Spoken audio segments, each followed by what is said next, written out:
उस मनुस्मृति का अध्ययन किया और उस मनुस्मृति को बाबा साहब अम्बेडकर ने 25 दिसंबर सन 1927 को उसको जला डाला।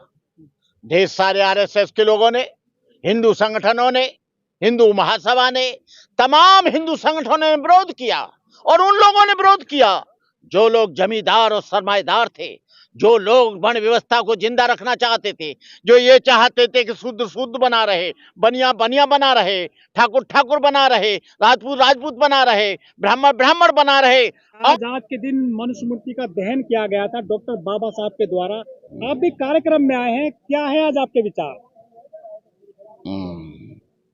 पहले तो मनुस्मृति के दहन की इस तारीख के लिए मैं उन बाबा साहब अम्बेडकर का आभारी हूं जिन्होंने अलोकतांत्रिक ग्रंथ को वर्ण व्यवस्था के आधार पर, जो ग्रंथ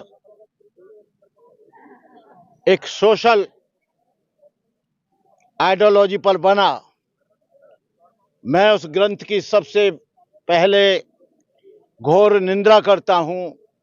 डॉक्टर अंबेडकर ने जब पढ़ा मनुस्मृति को कि मनुस्मृति वो ग्रंथ है जो ये कहता है स्त्री शूद्रो नाद्यताम समणे जत पर परिपूर्णाम धारणा शरीर वेद उच्चारण जास्यत।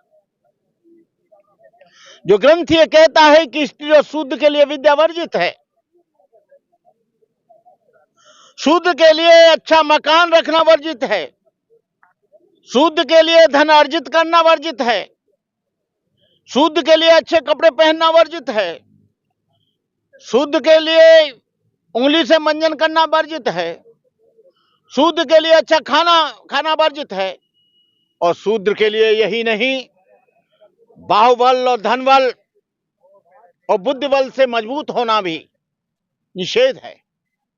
बाबा साहब अम्बेडकर ने जब इस ग्रंथ को पढ़ा, बाबा साहब ये सोचते थे कि बचपन से लेकर जवानी तक और जवानी से बुढ़ापे तक मुझ जैसे पढ़े लिखे व्यक्ति को बचपन में बाल काटने से नाई ने इनकार कर दिया, पानी पिलाने से मेरा इनकार कर दिया। बाबा साहब अम्बेडकर लिखते हैं कि जब मुझे प्यास लगती थी तो चपरासी मुझे प्याऊ के पास, घड़े के पास ले जाता था और वो मैं उस घड़े को छू नहीं सकता था, अंजलि लेकर मुझे पानी पीना पड़ता था, और जब चपरासी नहीं होता था तो उस समय कभी कभी मुझे प्यासा आना पड़ता था। बाबा साहब के नाई ने बाल काटने से इनकार कर दिया। जब बाबा साहब लंदन से आ रहे थे, जब वो अपने गांव जाना चाहते थे, उनको एक गाड़ी वाहन मिला, तांगे वाले से कहा कि मैं अपनी मंजिल अपने गांव जाना चाहता हूं। तांगे वाले ने कहा, डॉक्टर अम्बेडकर, मैं तुम्हारा तांगा चला नहीं सकता, तांगा तुमको चलाना पड़ेगा और पीछे मैं बैठूंगा। बाबा साहब अम्बेडकर की मजबूरी थी। उस समय बड़ी बड़ी गाड़ियां नहीं होती थी, कार नहीं होती थी, यातायात के साधन नहीं होते थे, ऑटो नहीं होते थे, मोटरसाइकिल नहीं होती थी। बाबा साहब ने तांगा चलाने की शर्त पर बैठने के लिए तैयार हो गए। बाबा साहब ने तांगा चलाया, बम पर बैठकर बाबा साहब गिर पड़े, उनकी टांग टूट गई।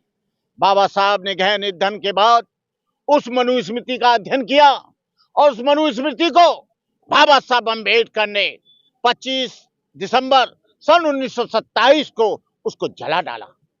ढेर सारे आरएसएस के लोगों ने, हिंदू संगठनों ने, हिंदू महासभा ने, तमाम हिंदू संगठनों ने विरोध किया और उन लोगों ने विरोध किया जो लोग जमींदार और सरमाएदार थे, जो लोग वर्ण व्यवस्था को जिंदा रखना चाहते थे, जो ये चाहते थे कि शुद्ध शुद्ध बना रहे, बनिया बनिया बना रहे, ठाकुर ठाकुर बना रहे, राजपूत राजपूत बना रहे, ब्राह्मण ब्राह्मण बना रहे। और वो क्या हुआ तो जा सकता है, लेकिन उनके घर का खाना नहीं खा सकता। लेकिन अछूत को, जो SC ST हैं, न उनको छुआ जा सकता है, न उनको खाना खिलाया जा सकता है, न अपने घर में बुलाया जा सकता है, न उनसे कोई काम कराया जा सकता है। इसलिए सदियों के जुल्म अत्याचार करने वाले ग्रंथ को बाबा साहब अम्बेडकर ने संवैधानिक अधिकार देकर उसको खत्म किया। आज कोई भी शूद्राज MLA बन सकता है, MP बन सकता है, डॉक्टर बन सकता है, इंजीनियर बन सकता है, कोई भी राष्ट्रपति बन सकता है, लेकिन इस देश की मानसिकता, इस देश के लोगों की दिमाग, इन देश के लोगों की आइडियोलॉजी, इन देश के लोगों का कॉन्सेप्ट आज भी मैं समझता हूं कि मनुवाद खत्म नहीं हुआ। यदि मनुवाद खत्म होता तो जितेंद्र मेघवाल को मूंछ रखने पे मारा नहीं जाता, इंद्रपाल मेघवाल को घड़ा छूने पे पीट पीट कर नहीं मारा जाता।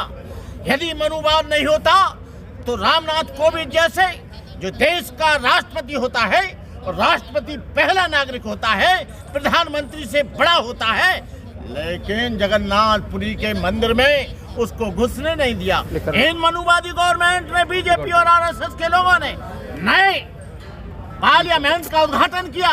उद्घाटन पार्लियामेंट का मुख्य जो है राष्ट्रपति होता है, लेकिन मुर्मू को नहीं बुलाया गया क्योंकि वो आदिवासी थी, वो शूद्र थी, वो नीच थी। ये कब तक चलता रहेगा? मैं यहाँ के देश के लोगों से आज 25 दिसंबर के उपलक्ष्य में, मनुस्मृति के दिन में, ये मैं कहना चाहूंगा, ये शूद्रों, सारे देश के शूद्रों एक हो जाओ। इस देश में जो असमानता की व्यवस्था है उसको उखाड़ फेंको। जो तुम्हारा शोषण, अत्याचार होता है, अन्याय होता है, तुम्हारी बहन बेटियों के साथ बलात्कार होता है, तुम्हारे ऊपर झूठे मुकदमे लादे जाते हैं, तुम मंदिरों में नहीं जा सकते हो, तुम कांवर भी लाकर जाते हो तो मंदिर में चढ़ने नहीं दिया जाता, तुमको मार मार जूते बाहर कर दिया जाता है। जब तुम्हारी बारातें चढ़ती हैं तो बारातों को रोका जाता है। जब तुम्हारे बच्चे स्कूल में पढ़ते हैं उन्हें मेंटली टॉर्चर किया जाता है। बेमूला जैसा व्यक्ति को यहाँ की असमानता के कारण यहाँ पर उसको आत्महत्या करनी पड़ती है। आज हमारे सैकड़ों बच्चों को जातिगत आधार पर, वर्ण व्यवस्था के आधार पर सस्पेंड किया जा रहा है, टर्मिनेट किया जा रहा है। एक लड़की ऋतु, वहाँ पर डॉक्टर ऋतु सिंह वहाँ पर 2 महीना से हंगर स्ट्राइक कर रही है। यहाँ पर उसी को नहीं, यहाँ पर लक्ष्मण यादव को निकाला गया। मुझे खुशी हुई जब लक्ष्मण यादव को उसमें से निकाला गया। मैंने कहा एक टचेबल शूद्र को भी निकाल दिया जो यादव कम्युनिटी का है। यादव कम्युनिटी के लोग भी अपने आप को ठाकुर से कम नहीं समझते, ब्राह्मण से कम नहीं समझते, वो भी यहाँ के दलितों पर जुल्म करते हैं। मैं यहाँ के यादवों को, यहाँ के धोबियों को, यहाँ के कहारों को, यहाँ के लोहारों को, यहाँ के सुनारों को, यहाँ के कुर्मियों को, यहाँ के यादवों को, यहाँ के तमाम बैकवर्ड और शेड्यूल कास्ट के लोगों को कहना चाहता हूँ, 2024 का इलेक्शन आ रहा है। यदि तुमको देश बचाना है, संविधान बचाना है, शिक्षा को बचाना है, रोजगार को बचाना है, स्वास्थ्य को बचाना है, अपने बच्चों की जिंदगी को अच्छा बनाना है, यदि आप 2024 में आपने इस गवर्नमेंट को नहीं बदला तो आने वाली सल्तनत, आने वाले आपके बच्चे, आने वाली आपकी संतानें, आने वाले जो आपके जितने भी बच्चे हैं वो खत्म हो जाएंगे। तो इस गवर्नमेंट को बदल के लाना किसको है? इस गवर्नमेंट को बदलकर जो समतावादी लोग हों, जो मानवतावादी लोग हों, जो संविधान का सम्मान करते हों, जो इस देश का सम्मान करते हों, जो इस देश को हिंदू राष्ट्र नहीं बनाना चाहते, संविधान को नहीं बदलना चाहते, हम उन लोगों को लाना चाहते हैं। लेकिन भंते जी, दलित और शूद्र मनुस्मृति को जलाएं या पढ़ें? मनुस्मृति को जलाना चाहिए, जूतों के नीचे उसे रौंदना चाहिए। मनुस्मृति हमारा कोई राष्ट्रीय ग्रंथ नहीं है, और ये देश जो है ना मनुस्मृति से चलेगा, ना कुरान और गीता से चलेगा, न ये देश किसी धार्मिक ग्रंथ से चलेगा, ना ये बौद्धों के ग्रंथ से चलेगा। ये देश चलेगा तो मेरे बोधिसत्व डॉक्टर बाबा साहब अम्बेडकर के बनाए हुए संविधान से चलेगा। आप कह रहे हैं मनुस्मृति को जूतों से रखना चाहिए, आपको नहीं मानना मत मानिए, जो मानते हैं उनकी भावनाओं को क्यों आहत कर रहे हैं? इसमें आहत कुछ नहीं है, वो ऐसा ग्रंथ है जो उसको मानेगा संविधान के अनुसार उसे जेल भेजा जाएगा। आपको मालूम है? अरे लिखा है, अनटचेबिलिटी एक्ट क्या है, और संविधान के 14वां अनुच्छेद तू पढ़ के देखना। तू बात बना रही है, तेने पढ़ा तो कुछ नहीं। 34 में, अरे सुन पहले सुन, अरे सुन, अरे कहाँ है बताइए? तू जो आज माइक लेके खड़ी है, और ये पैंट जो अंग्रेजी पहने खड़ी है, और जो बाल बिखरा के पड़ी है, यदि बाबा साहब अम्बेडकर नहीं होते, कहीं नाली साफ कर रही होती, कहीं जूते साफ कर रही होती, कहीं गुलाम होती, बकवास कर रही है। मनुस्मृति न होती, मनुस्मृति, अरे मनुस्मृति का समर्थन कर रही है तू?